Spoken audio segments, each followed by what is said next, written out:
Donc, nouveau contexte en termes démographiques important. Et pour les étudiants également, j'ai envie de parler des étudiants puisque j'en suis.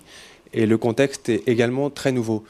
Je ne pense pas que l'insertion professionnelle soit effectivement la première préoccupation des étudiants.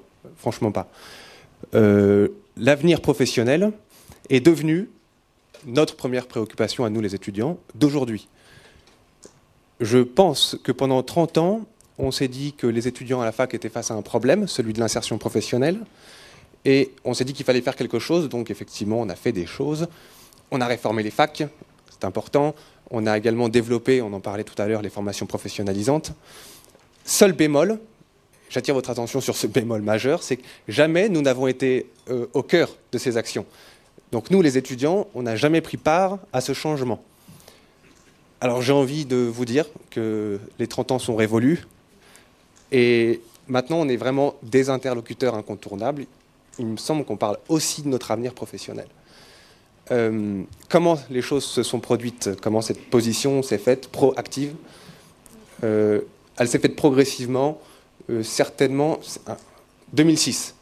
En 2006, dans les facs, on s'est fait franchement bousculer.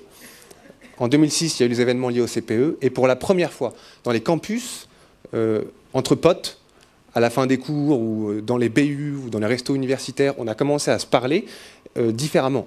On a cessé de se dire uniquement « Salut, tu fais quoi l'année prochaine ?»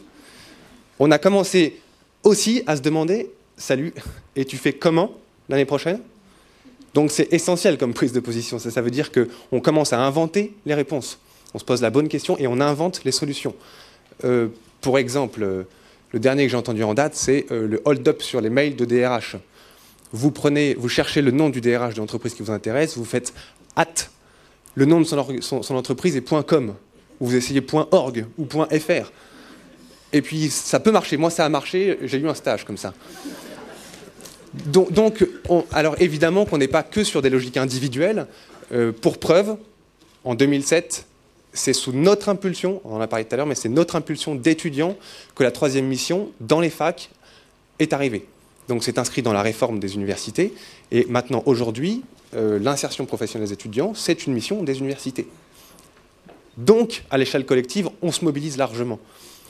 Et aujourd'hui, et c'est là-dessus que je termine, quelle est la plus belle innovation étudiante? En 2 mots, il me semble c'est la Manu. Il me semble c'est la Manu. Alors, nous, clairement, les étudiants, on est prêts. On l'a démontré et les choses sont en marche. Donc, il faut vraiment saisir l'opportunité, je pense. Alors, nous, on ne laissera pas nos compétences au placard, c'est sûr.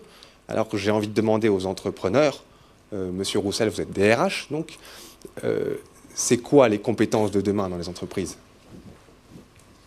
Merci.